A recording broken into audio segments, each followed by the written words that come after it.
Selamat datang di channel Ye Chen Ping Mania. Terima kasih pada Tuan Rahim Awang yang sudah berlangganan di channel Ye Chen Ping Mania. Semoga dilancarkan rezekinya dan diberikan umur panjang yang penuh keberkahan. Terima kasih kepada semuanya yang sudah like dan subscribe. Semoga selalu diberikan kesehatan dan kesuksesan. Naga tak terkalahkan bab 7121 sampai bab 7122. Alasan mengapa Mitsui Liang Xiao mengundang Ye Chen dan Xiao Churan ke area inti pesta terutama karena dia khawatir Fei Kexin akan datang dan mengetahui bahwa dia telah menghambat teman baiknya. Lagi pula, seorang teman baik yang dapat membuat Fei Kexin berubah pikiran dan datang sendiri pasti sangat penting bagi Fei Kexin. Jika Fei Kexin mengetahui bahwa temannya bahkan tidak berada di area inti pesta setelah dia tiba, dia takut dia akan mendapat masalah dengan dirinya sendiri sebagai tuan rumah.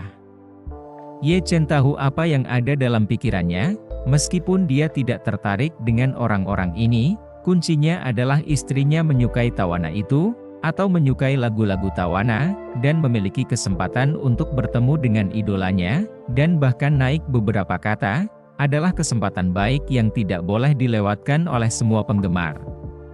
Ketika Mitsui Ryotaka melihat Ye Chen menyetujuinya, dia menghela napas lega dan buru-buru tersenyum dan berkata, "Tuan dan Nyonya Ye, silakan ikuti saya ke sana." Ye Chen berkata, "Jangan terburu-buru Tuan Mitsui, ada 5 orang di pihak kita." Saat mengatakannya, dia menunjuk Dong Ruolin dan Sachiko Sasaki di sampingnya, begitu pula Kylie yang hadir mewakili Fei Kexin. Mitsui Ryotaka segera tersadar dan berkata, "Baiklah, benar, maaf kalau itu kehilafanku, silakan kalian berempat ikut denganku." Sasaki Sachiko merasa sedikit khawatir dalam hatinya dan berbisik kepada Dong Ruolin, "Ruolin, kenapa aku tidak pergi ke sana saja? Kamu pergi saja dengan Tuan Ye dan yang lainnya. Kalau saja itu adalah anggota keluarga Sasaki yang lain, kalau mereka punya kesempatan untuk berhubungan langsung dengan Mitsui Yoshitaka, atau bahkan mendapat undangan dari Mitsui Yoshitaka, itu akan menjadi hal yang paling beruntung yang pernah ada. Tapi bagi Sasaki Sachiko, dia benar-benar tidak tahu banyak tentang bagaimana bersosialisasi, terutama dengan seseorang yang kedudukannya setinggi Mitsui Yoshitaka, dan daripada menjadi bingung dan bimbang, lebih baik dia tidak pergi sama sekali. Dong Ruolin tahu kalau Yuko sangat beragama Buddha, tapi saat dia ingat kalau Yuko pernah diganggu oleh kakaknya sendiri, dia teringat masa lalunya di keluarga yang diperas oleh sepupunya, dan bahkan menyewa pembunuh untuk membunuhnya. Kalau saja Ye Chen tidak menyelamatkannya, dia khawatir dia sudah meninggal sejak lama.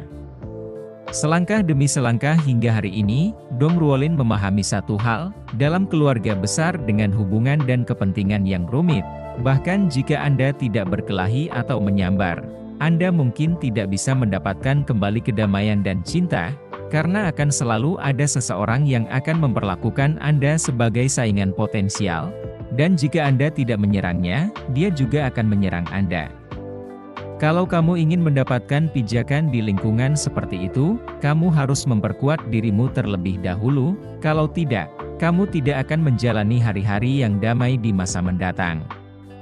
Dan sekarang, selagi Ye Chen ada di sini, ini adalah saat yang tepat untuk membantu Sachiko memantapkan kedudukannya di keluarga, dan sebagai sahabat Sachiko, bagaimana mungkin dia membiarkan Sachiko kehilangan kesempatan bagus seperti itu.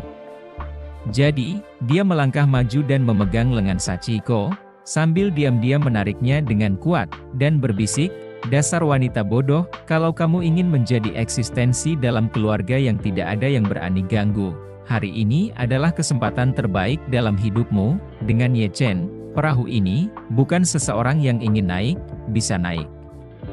Tapi, Sasaki Sachiko berkata dengan canggung, "Tapi aku benar-benar tidak pandai dalam situasi seperti ini, dan Tuan Mitsui memiliki status yang tinggi. Aku takut jika aku tidak mengatakan satu kata pun dengan baik, atau melakukan satu hal dengan baik untuk membuatnya marah, maka aku akan menyeret seluruh keluarga Sasaki bersamaku, jangan khawatir." Dong Ruolin berkata dengan lega, "Jangan khawatir dan ikuti saja dengan berani, tidak peduli apa yang kamu katakan atau lakukan. Selama kamu tidak menampar Mitsui itu di depan banyak orang, dia pasti tidak akan marah padamu." Sasaki Sachiko terkejut dengan apa yang didengarnya, tetapi Dong Ruolin tidak memberinya kesempatan untuk ragu. Menyeretnya, dia lalu mengikuti Ye Chen dan Xiao Churan ke area inti kelompok. Total ada 3 meja bundar di area inti, yang membentuk segitiga sama sisi, dan meja bundar di tengah, yang juga merupakan bagian depan, adalah meja utama pesta hari ini. Pesta gaya barat semacam ini tidak mengatur makanan utama dalam pesta, jadi mejanya tidak besar, dan tidak terlalu banyak kursi di depan setiap meja. Hanya ada 6 kursi di setiap meja untuk pesta ini, dan 6 kursi di meja utama diatur oleh Mitsui Ryotaka, dengan setengahnya diberikan kepada keluarganya sendiri yang beranggotakan 3 orang, dan setengahnya lagi diberikan kepada Tawana dan pacarnya, serta Kylie West yang mewakili Fei Kesin. Terima kasih masih menyimak channel Ye Chen Pink Mania. Tawana telah menelusuri berita hangat di situs jejaring sosial dan komentar-komentar yang diberikan penggemarnya sejak ia datang. Sebelumnya dia sudah berusaha keras untuk mendapatkan publisitas bagi pecundangnya saat ini, dan selalu membanggakan diri setiap saat, dan sekarang setelah tamparan di wajahnya datang begitu cepat, dia harus merasakan angin opini publik yang sebenarnya menentangnya saat ini. Ia segera menyadari bahwa konten di situs jejaring sosial tidaklah baik untuknya, banyak orang yang mengejek penglihatannya yang buruk dan rasa percaya dirinya yang terlalu tinggi, mengira bahwa ia adalah orang yang gegabah, tidak tahu apapun tentang politik, tetapi harus memaksakan diri untuk membuat kekacauan, dan banyak pula yang mengejek pengaruhnya. Mengira bahwa meskipun ia memiliki banyak pengikut, para penggemarnya bahkan tidak mau memperlihatkan wajahnya atau menanggapi teleponnya di saat-saat kritis.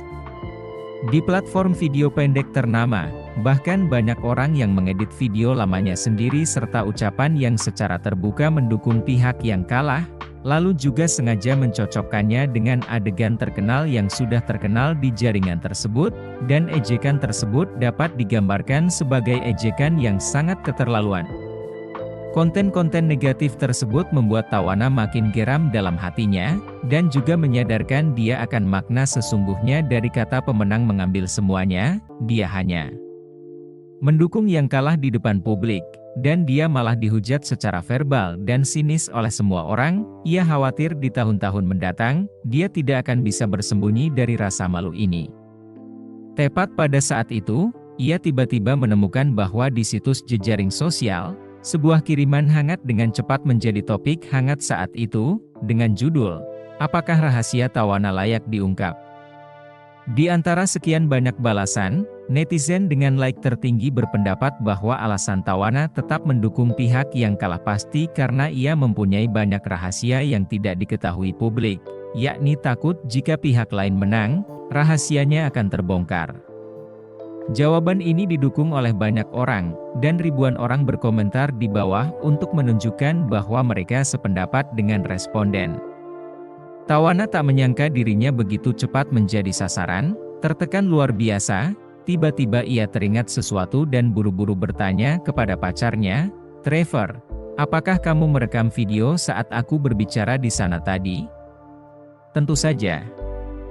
Cui Evo mengangguk dan berkata, "Aku merekam semuanya." "Bagus," kata Tawana segera. "Berikan videonya padaku." Cui Evo segera melakukan apa yang diperintahkan dan memberikan video tersebut kepada Tawana, sementara Tawana segera membuka perangkat lunak pembuat video pendek dan mengimpor video yang baru saja dibuatnya, lalu memasangkannya dengan paragraf teks, "Sekalipun saat ini saya berada di Jepang sejauh 10.000 mil, saya akan tetap berbicara untuk LGBT. Dan membiarkan LGBT mendapatkan perlakuan yang paling adil dan setara adalah keinginan dan motivasi terbesar saya untuk terus maju, dan siapapun pemenangnya, itu semua tidak penting bagi saya." Dengan itu, dia menekan kirim dan mengunggah videonya. Alasan mengapa dia harus mengirim teks ini adalah untuk mengirim pesan kepada semua orang bahwa dia mendukung si pecundang, bukan karena dia punya rahasia yang takut diungkapkan, tetapi karena dia dengan mulia berharap agar kaum LGBT diperlakukan secara adil dan jujur. Dengan kata lain, dia sekarang perlu menggunakan LGBT sebagai perisai terhadap semua serangan dari pihak lain.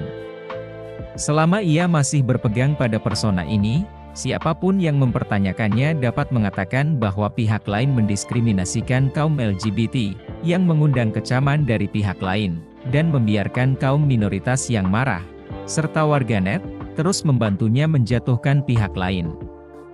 Tawana memiliki ratusan juta pengikut di media sosial. Video ini dengan cepat mendapat banyak sekali pemutaran dan bahkan dengan cepat melesat ke 3 teratas daftar pencarian terpopuler di berbagai platform. Banyak penggemarnya memiliki persepsi baru tentang karakter mulianya. Mereka semua dengan panik menyukai pesan dukungan di bawahnya, juga membuat perubahan besar dalam opini publik dalam waktu singkat. Perubahan arah angin yang cepat membuat Tawana merasakan manisnya penculikan moral, dan pada saat ini, dia tidak sabar untuk menciptakan lebih banyak bahan untuk menyerang selagi keadaan masih panas, dan tepat ketika dia tidak tahu bahan apa yang harus digunakan, dia melihat Mitsui Ryo Takashi berjalan mendekat bersama seorang pria dan 3 wanita. Hal itu membuat matanya berbinar, lalu ia segera berbisik kepada sang pacar, Trevor. Siapkan ponselmu dan rekam video dengan tenang. Hati-hati, jangan sampai ada yang tahu. Bersambung.